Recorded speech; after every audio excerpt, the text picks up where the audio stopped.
का आगाज होता है और हम देखते हैं एक हॉस्पिटल में एक लड़की अभी अभी आई होती है। उसका काफी बुरा एक्सीडेंट होता है। उसके घर में से सिर्फ उसकी माँ ही उसके साथ होती है, जो कि काफी परेशान और गमगीन दिखाई देती है।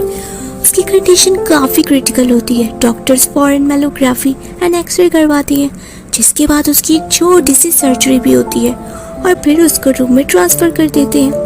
उस लड़की का नाम एना होता है। वो बेहोश होती है।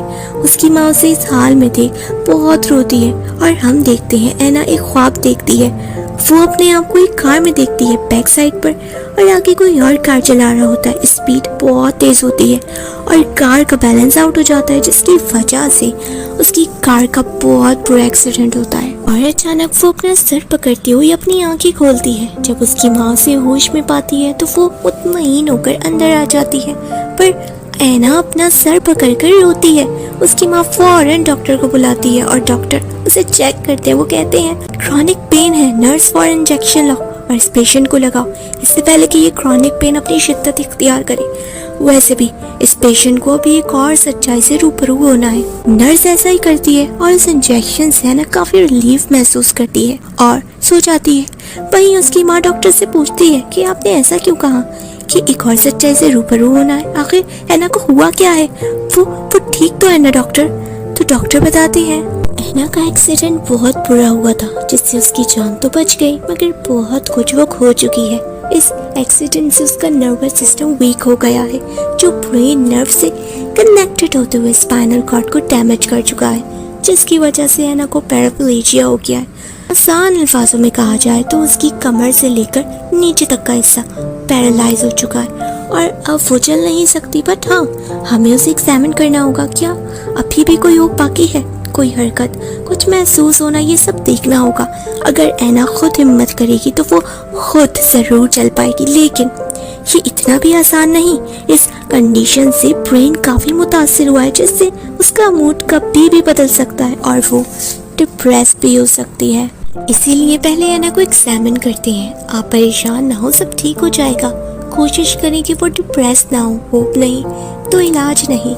ये सुन एना की माँ काफी टूट जाती है और डॉक्टर वहाँ से चला जाता है। आंटी के पास एक कॉल आता है। वो पुलिस उन्हें कुछ बताती है। कॉल पर वो कहती है कि जो शख्स कार चला रहा था, हमने उसकी इन्वेस्टिगेशन करी।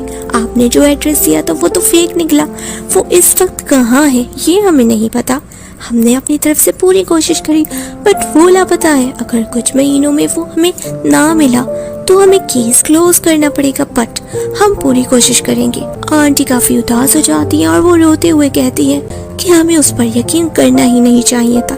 एना का क्या हाल कर दिया उसने। अब हम देखते हैं एक दिन बाद एना को होश आ जाता है और वो उठने की कोशिश करती है, पर उठने में उसे काफी पेन होता है। पर वो आधी उठकर भी उठ नहीं पाती और वो अपने पैर महसूस नहीं कर पाती। वो परेशान हो जाती है और चिल्लाती है। उसकी आवाज़ सुन उसकी माँ और डॉक्टर अंदर आते हैं और वो डॉक्टर से कहती है, डॉक्टर आखिर मुझे हुआ क्या है?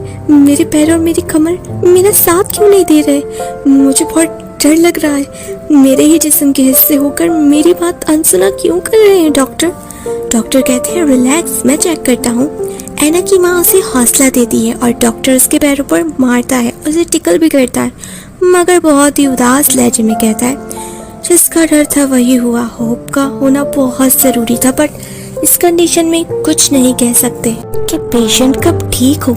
एना, तुम्हें पैराप्लेजिया हो गया है, जिसकी वजह से तुम्हारी कमर से नीचे तक का हिस्सा पैरालाइज हो गया है। लेकिन अगर तुम हिम्मत मत हारो और कोशिश करो तो फिजियोथेरेपी से ठीक होने के चांसेस हैं, बट तुम्हें स्ट्रांग रहना होगा। मैं आता हूँ। डॉक्टर चला जाता है। ये बातें सुन एना हिम्मत आ जाती है और अपनी माँ से कहती है कभी कभी भरोसा इंसान को ऐसी राह पर लपटता है कि जहाँ से ना वो आगे बढ़ सकता है और ना पीछे मुड़ सकता है। मेरे यकीन से क्या सब कुछ पहले जैसा हो सकता है? क्या मुझे वो सब कुछ वापस मिल सकता है जो इस भरोसे ने मुझसे छीन लिया? वो लाइफ जो मैं प्राउडली गुजारा करती थी, क्या हो सकता है सब कुछ ठीक? माँ अपनी बेटी की ये हालत देख रोती हुई बाहर आ जाती है। वो अपने आंसू पोंछ खुद को दिलासा देती है और अपने आप को स्ट्रॉन्ग करते हुए अंदर जाने लगती है, बट नर्स से रोक लेती है। कहती है पेशेंट को आराम करने दो, उसे टेंशन नहीं लेना बल्कि आराम करना है। मुझे उसके कपड़े बदलने, आप बाहर ही वेट करें। अब आंटी बाहर ही वेट करती हैं। अब वो नर्स जब उसके कपड़े चेंज करती है तो पैरालाइज होने की वजह से उसका ब्लैडर भी वीक हो जाता है और यूरिन से उसके कपड़े खराब हो जाते हैं। वो नर्स काफ़ी अजीब रिएक्ट करती है और मुंह बनाकर कहती है, हाँ पता नहीं और क्या क्या करना पड़ेगा। एक मेरी पागल बहन है जो इसे लाइक करती है, जिसकी वजह से वो भी इसकी तरह सिद्धि हो गई। मतलबी है ना, तुमने बहुत गलत किया। अपनी लाइफ को हेल बनाकर एंजॉय करने वालों का हाल यही होता है। जो आज चल भी नहीं सकती वो कल की अपनी लाइफ जिएगी।